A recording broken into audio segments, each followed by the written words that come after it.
So let's break down the third GOP debate of the 2016 election. This one was, of course, hosted by CNBC. Now, this, I think, is the first time that my takeaway from the debate was radically different from what the polling suggests and what the Republican base suggests and what they say they like. Now, as I always say when I talk about a debate after the fact, I did my best to attempt to view the debate through the eyes of just your run-of-the-mill Republican primary voter.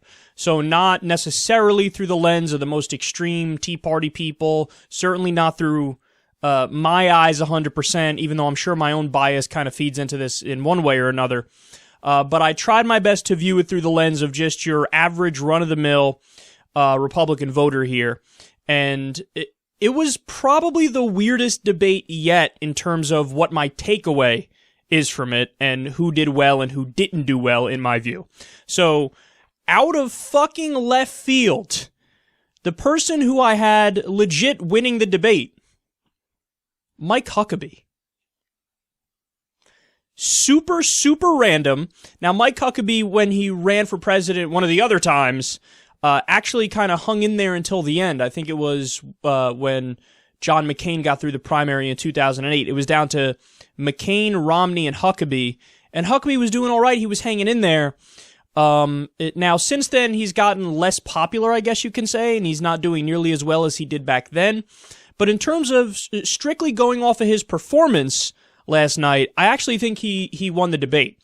Now, the second person who came in second here is also super left field, Chris Christie.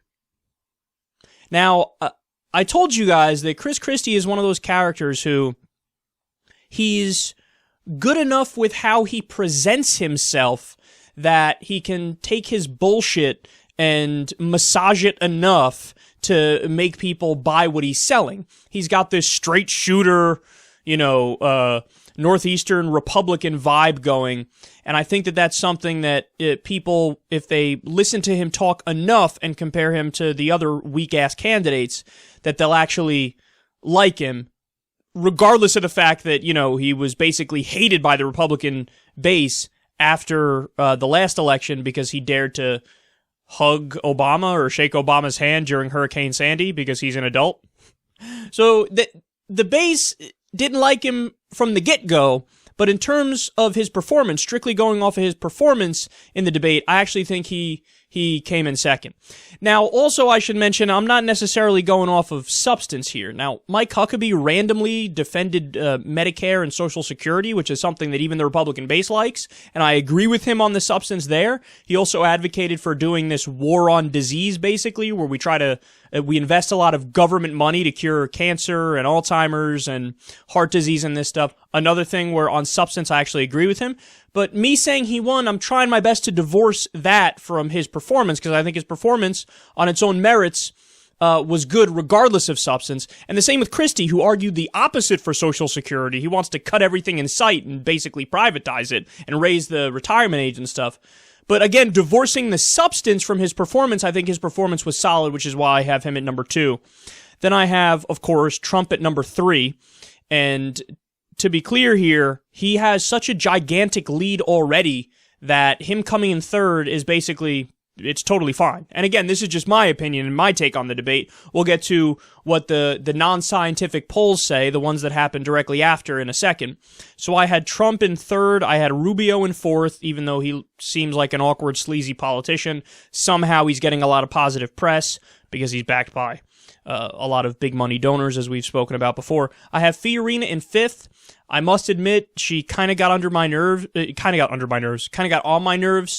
as I was watching it, but her performance overall was fairly solid. Somebody pointed out to me on Twitter, she never stops fucking blinking. Like, every time she talks, number one, it's super condescending the way she talks about any topic. And then number two, it's just nonstop blink, blink, blink, blink, blink, blink, blink, blink, blink, blink. And even putting that aside, and those are things that I find it hard to put aside, her performance was solid. Carson I have at 6. I got nothing to say except he's a silly person. He's human Xanax, as I tweeted yesterday. So boring, but somehow he's hanging in there. Kasich at 7, he also kind of annoyed me, the way he was talking. Divorced from substance, because he is more reasonable than most of those people on stage. But just the way he was talking, it came across weird and a little out of character. I had Cruz at number 8. He was his normal, smarmy, smug-ass self, making no sense and just doing standard far-right talking points.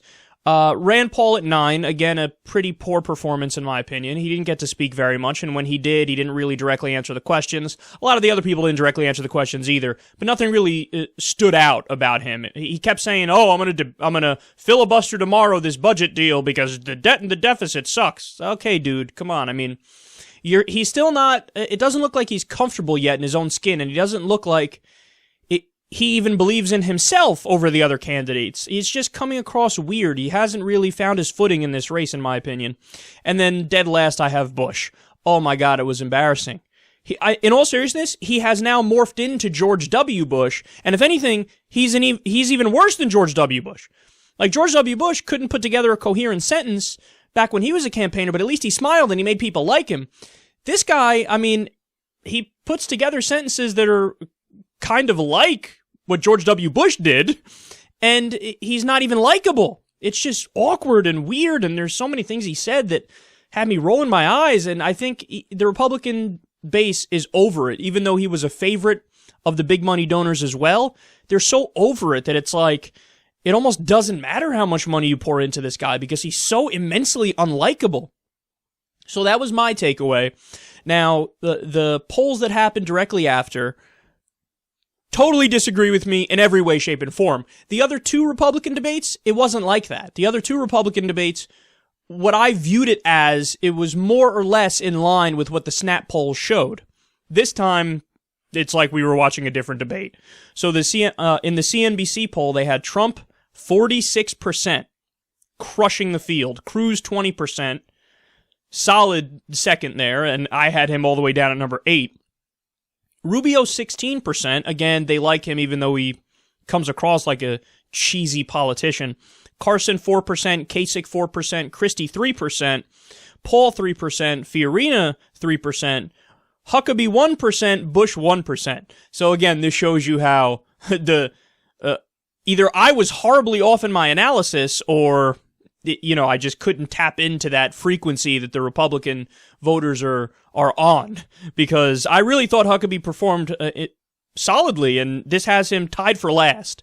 All right, for Slate, they have Trump at 47%, another crushing victory. Rubio 19%, Cruz 8%, Kasich 8%, Rand 6%, Christie 4%, Carson 4%, Fiorina 3%, Bush 2%, Huckabee 1%. Huckabee last one. Again, I had him number 1. Drudge has Trump 51%. Good googly moogly. Cruz 23%, Rubio 11%. So you should sense a pattern here. You have Trump, Cruz, and Rubio consistently in the top 3. They have Paul at 4%, Carson at 4%, Fiorina at 2%, Christie at 2%, Kasich at 1%, Huckabee 1%, Bush 1%. And finally, the Time poll, they have Trump at 45%. Again, a crushing victory. This guy's just dropping elbows all over the place. Rubio 20%, Cruz 8%, Paul 8%. Paul, according to the polls, did significantly better than the other debates. Carson 6%, Kasich 5%, Christie 3%, Fiorina 2%, Huckabee 1%, Bush 1%. So, my takeaway and my breakdown was significantly different from the polls here. But the most important thing to take away is, even though these are non-scientific polls, it's kind of similar to the Bernie situation, which we talked about after the Democratic debate. The scientific polls that are coming out after the fact are also kind of backing up what the poll said, the Snap poll said, which is that Trump is winning no matter how you slice it or dice it. Now, he might be winning with 47% and stuff like that, according to the non-scientific polls. With the scientific polls, he's still got like 23%, 24%. There was an NBC News Survey Monkey poll done after the last debate, and that was the takeaway. So he's winning across the board here. His numbers may be slipping in specific polls in specific places in Iowa or New Hampshire and places like that, but that doesn't mean much because, as we've spoken about before, in Iowa, for example, Fucking Rick Santorum won the Iowa caucus the last time around, and then he ended up shitting the bed and not getting anywhere near actually getting the nomination. And this time it could be Carson who takes that place, where Carson is, he's a super religious weirdo who has no chance really to get through the primary, but he could win something like Iowa.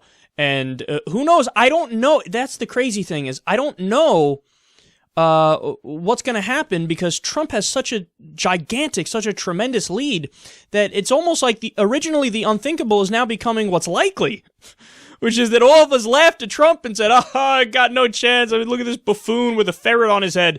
But now it's like it's such a dominating victory that, fuck, of course it can happen. So the people who you really need to look out for, obviously Trump. Rubio is now looking like the establishment guy where all the big money's going to push behind Rubio because he's their puppet, he's their bitch.